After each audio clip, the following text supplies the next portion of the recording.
Movimentação grande de policiais militares e socorristas do Corpo de Bombeiros agora há pouco na rua Tereza Lopes Skroski, no bairro Santa Cândida, em Curitiba, perto do limite com a cidade de Colombo.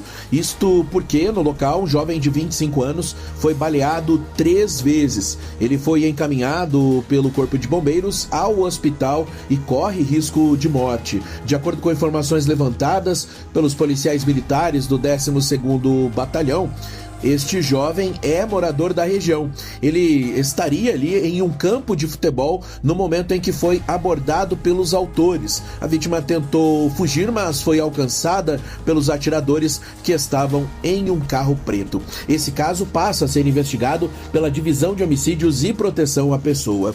Não se esqueça de seguir, curtir e compartilhar. É Notícia PR.